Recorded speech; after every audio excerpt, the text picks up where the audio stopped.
Qu'est-ce qu'il y a de spécial qu'il va dire? Sa compétence à faire en sorte qu'on quitte des États-Unis pour aller à Abuja pour passer un dimanche dans son église à cause de sa compétence. Lorsque tu t'appliques sur ta compétence, ta publicité se fait tout seul. Les gens parlent de toi à d'autres personnes. Les humains deviennent ta stratégie marketing. Tu commences à avoir des références. C'est impossible que ta lumière soit cachée lorsque tu t'appliques à la compétence. Beaucoup d'entre vous.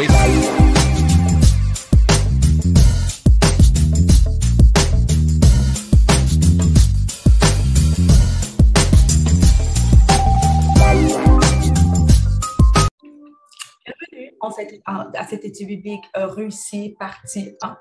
Dans cette étude biblique réussie partie 1, la mission principale est vraiment de pouvoir t'aider non seulement à apprendre à étudier ta Bible, bien que ce soit glorieux, mais encore plus de pouvoir vraiment t'aider à découvrir les principes bibliques que Dieu a mis en place pour nous aider à avoir du succès sur la terre. Tu sais, lorsque Dieu a dit qu'il faut que nous, on puisse dominer, c'est avec une intention bien précise de nous donner les clés qu'il faut pour dominer sur la terre, ou bien dominer dans ta vie personnelle ou professionnelle, ou même dans ta famille, right?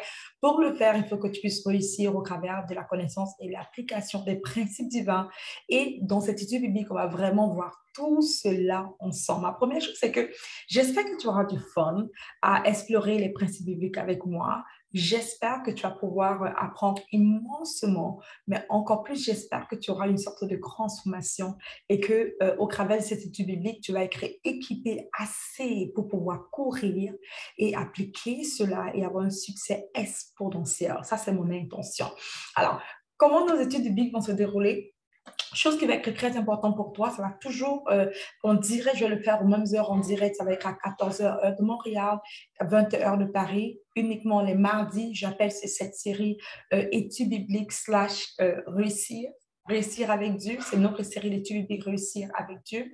Alors, tu peux écrire sur mon cahier, te connecter chaque mardi en direct sur les réseaux sociaux, sur mes réseaux sociaux, et tu vas pouvoir avoir accès à ceci. Tu peux aussi être sur Zoom pendant que je fais avec toutes les autres personnes. Et j'ai mis le lien, je vais mettre dans la barre de description le lien pour que tu puisses t'inscrire. Si c'est que tu souhaites t'inscrire et en Zoom directement avec moi, l'avantage est que tu peux me poser tes questions, je vais pouvoir les répondre, on va pouvoir explorer ceci ensemble et en profondeur. Alors moi, je suis gravement excitée, gars. J'ai juste hâte de commencer car ça va être fantastique. Déjà, dis-moi, est-ce que tu es excitée comme moi? Are you excited like me? Est-ce que tu es excité comme moi? Est-ce que tu as hâte comme moi?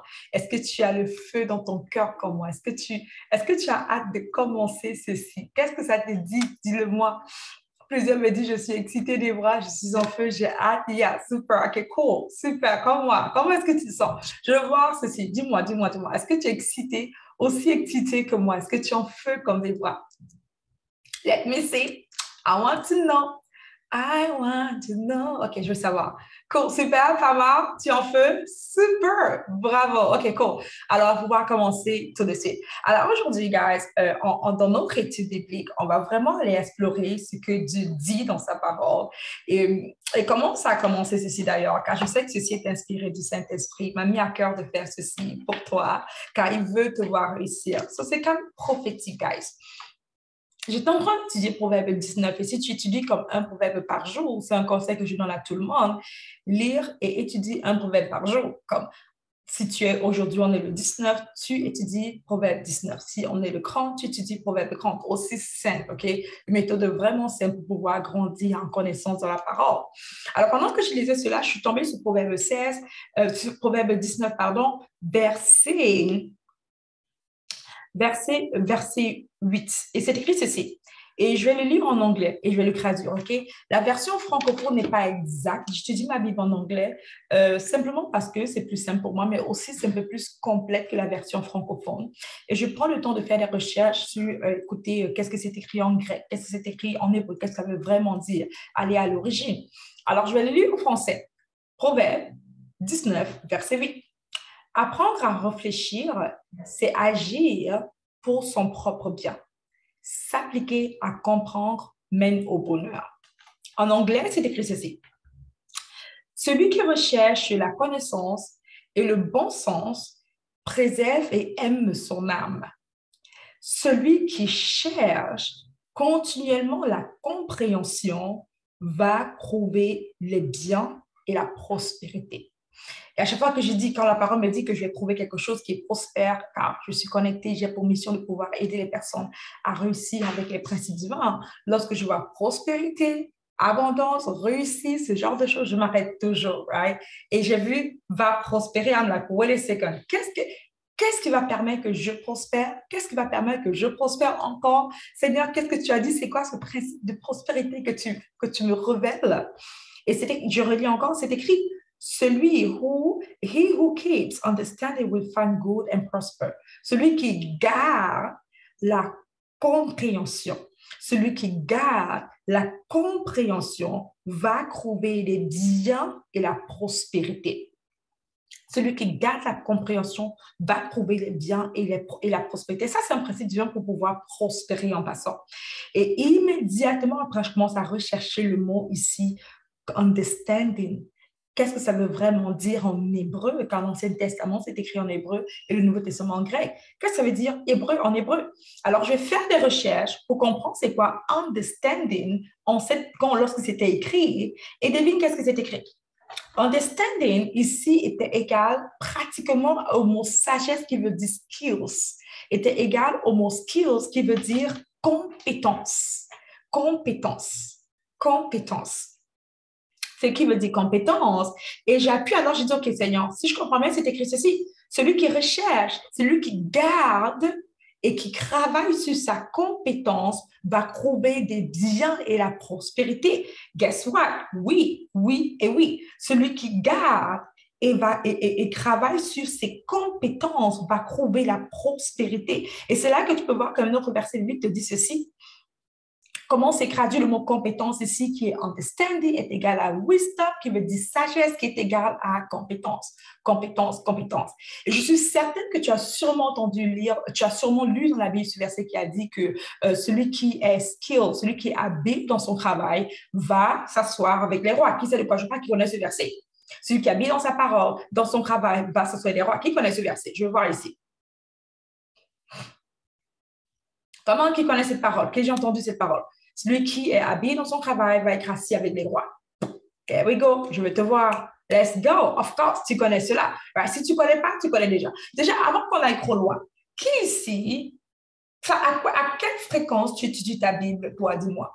Une fois par jour, une fois par semaine, une fois par mois, de temps en temps. Qui ici étudie sa Bible plus d'une fois par semaine? Laisse-moi voir ici. Qui ici étudie sa Bible plus d'une fois par semaine? Je veux savoir à quelle fréquence je dois avancer. Super, cool. Une fois par jour, bravo. Par lire, étudier, right? Il y a une grande distinction entre lire sa Bible et étudier sa Bible. Ça marche? Super, pas mal de personnes. Qui ici étudie sa Bible une fois par semaine? Pas mal. La plupart d'entre nous étudions au moins notre Bible, au moins une fois par semaine, plusieurs une fois par jour. Super, de temps en temps. OK, super, cool. Alors, regarde ceci. Rappelle-toi que le but de cet enseignement, c'est une série sur réussir. Et on va découvrir ensemble les principes bibliques pour que tu puisses commencer à réussir. Si c'est que tu es échoué, tu vas sûrement te retrouver en train de réussir beaucoup plus que tu le penses ou que tu l'imaginais. I'm telling you. Si c'est que tu avais pas l'habitude d'échouer, tu vas juste commencer à réussir parce que tu as appliqué ceci. Ça fait du sens pour toi? Si c'est que tu avais pour habitude d'échouer dans ton mariage, dans tes relations, dans tes finances, dans ta vie personnelle, professionnelle, tu vas commencer à réussir parce que tu as décortiqué les mystères spirituels pour réussir. Pour réussir. Les mystères spirituels pour réussir. J'avais une conversation avec mon partenaire hier et j'expliquais du fait, je me suis rendu compte que le succès était vraiment beaucoup plus spirituel qu'autre chose. Et c'est vrai. Et c'est ce que tu es en train de t'activer ici présentement. Right? Cool. Alors, on lit la parole de Dieu. Va le lire. Proverbe 19, verset 8. C'est écrit ceci. Celui qui garde la connaissance, qui est égal ici à celui qui la garde, qui est égal à la sagesse, qui est égal à la compétence, qui est égal à l'habilité, va trouver des biens et du succès. Et dès que je lis ceci encore, mon esprit est en feu. Seigneur, wow, OK. Qu'est-ce que tu essaies de me dire? Recherche encore comme j'adore faire. Et Dieu dit ceci, que celui qui a des compétences, qui est habile dans son travail, en d'autres mots, celui qui est compétent va s'asseoir avec des rois. Tu connais sûrement ce verset, c'est dans Proverbe. Et ce n'est pas tout. Mais la parole me dit ceci, qu'il y a une chose principale. Ça, c'est dans Proverbe 4, verset 7. Tu vas aller ouvrir cela, écris-le. Proverbe 4, verset 7 nous dit quelque chose de très puissant. Et j'ai connecté cela à ce que je vais t'enseigner aujourd'hui. On va l'étudier ensemble. Proverbe 4, verset 7 nous dit ceci. Ça nous dit que la sagesse est la chose principale. Maintenant, ici, le mot sagesse est traduit en français la sagesse. Ici, ce mot sagesse, quand tu vas regarder en hébreu ce que ça veut dire, c'est égal à la compétence. La compétence est la chose principale et non la sagesse. Tu vois, le truc, c'est que la langue française, lorsqu'on traduit la Bible, n'est pas toujours exacte, right? C'est très important parfois d'aller lire l'intention initiale de celui qui a écrit. Ici, Dieu nous dit que pour réussir, la compétence est la chose principale, la compétence en administration est la chose principale. La compétence en administration est la chose principale. La compétence, hello, dans ce que tu fais, la compétence en sciences est la chose principale. Pour réussir, la chose principale est égale à compétence. Écris compétence dans le chat pour moi. Pour réussir, la chose principale est égale à compétence. Comment? Je vais te voir écrire compétence dans le chat pour moi. Compétence. Compétence. Compétence. Je te vois écrire compétence. Compétence. Compétence. Compétence. Pour réussir, cela est la chose principale. Maintenant, même si on le sait, toi et moi, combien ici de personnes croient qu'ils sont compétents mais ne réussissent pas? Comme, qui ici croit qu'il est compétent mais ne réussit pas? N'aie pas honte, laisse-moi juste savoir toi ou pas. Tu peux m'écrire, yes, moi, comment? Qui ici honnêtement croit qu'il est compétent mais ne réussit pas? I love it. Yeah, right? Pas mal de personnes, regarde dans le chat. Peut-être tu es là, tu me dis, je suis compétent mais je n'ai pas la promotion. Yes, yes. Je suis compétent mais je n'ai pas la promotion. So, on va aller reposer nos yeux et tu peux lire, je lis la version amplifiée de la Bible en anglais ici, sur Proverbe 19, verset 8. C'est écrit ceci. Ce n'est pas seulement une compétence de base. Celui qui garde la compétence, celui qui la garde, va prouver des biens et va prospérer. Celui qui la garde. Maintenant, regarde ça, il y a deux types de compétences. Le premier type de compétence, c'est la compétence naturelle. Le deuxième type, c'est la compétence surnaturelle. Maintenant, je te donne un verset biblique à écrire et ça va être ton devoir de la semaine. Je vais t'inviter à aller lire et étudier cette portion de la Bible. Je sais qu'il va certainement t'éblouir et tu vas être en feu. Tu vas écrire Exode 35, du verset 30 à 35. Je veux que tu le lises plus tard et que tu l'étudies même. Ensuite, Exode 36, du verset 1 à 7. Si tu l'écris, mets-moi le chiffre 1. Si tu l'écris, mets-moi le chiffre 1. Parfait. Pour ceux que l'on écrit. Alors, on va relire Proverbe 19, verset 8. La raison pour laquelle je répète beaucoup de la même chose parfois, c'est parce qu'on me fait comprendre que la clé de la pédagogie, la méthode pédagogique la plus idéale pour aider tout le monde à réussir, c'est la répétition. La répétition est la clé de la pédagogie. Pas parce que je doute de est-ce que tu comprends, mais parce que je sais que entendre et comprendre n'est pas la même chose. Oui, tu m'as entendu, mais est-ce que c'est ancré en toi? On va relire Proverbe 19, verset 8. C'est Exode 35, du verset 30 à 35, et Exode 36, du verset 1 à 7. On va relire ensuite Proverbe 19, verset 8. Ça dit ceci, apprendre à réfléchir, c'est agir pour son propre bien. S'appliquer à comprendre mène au bonheur. Maintenant, avant que j'avance, je vais juste prendre un instant pour demander au Saint-Esprit de prendre le contrôle. On va juste prier. Glorieux Saint-Esprit, toi qui es l'inspirateur de ce livre, la Bible, nos cerveaux humains connaissent la lettre, le noir et le blanc, mais ne connaissent pas la révélation, la profondeur de ta parole, car elle est esprit et vie. Glorieux Saint-Esprit, s'il te plaît, illumine les yeux de notre cœur, afin qu'on puisse contempler les merveilles de ta parole. Amen. Amen. Pour ceux qui ne me connaissent pas, mon nom c'est Debra Komeni. Je suis mentor en transformation. J'aide les personnes, j'aime principalement les personnes professionnelles de foi à réussir en appliquant les principes divins. Right? J'ai été mandatée par le Seigneur en ministère, le ministère Transforme, où on a pour mission, on a une mission principale, simple, de t'aider à te rapprocher du Seigneur et à réussir avec lui.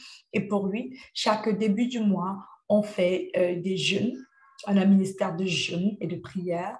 On fait des jeûnes de prière chaque début du mois. Ça, c'est le ministère que Dieu nous a confié. All right? Parfait. Super, on va continuer ici. Alors, Proverbe 19, verset 8. Apprendre à réfléchir, c'est agir pour son bien. S'appliquer à comprendre mène au bonheur. S'appliquer à comprendre mène à la prospérité. S'appliquer à comprendre mène à la richesse. S'appliquer à comprendre mène au succès. Maintenant, je vais te traduire ça simplement selon l'intention que le Seigneur avait en écrivant cela dans Hébreu. S'appliquer dans ses compétences mène au succès. S'appliquer dans ses compétences mène au succès. S'appliquer dans ses compétences, s'appliquer dans son travail mène au succès. S'appliquer. Le mot-clé ici n'est pas compétence. Le mot-clé ici est s'appliquer. Le mot-clé n'est pas comprendre, le mot-clé est s'appliquer. C'est exactement lorsque le Seigneur nous dit dans Proverbe 4, verset 7, que la sagesse est la chose principale. Ensuite, il dit ceci, la sagesse qui veut dire compétence, habilité. Ce sont des synonymes.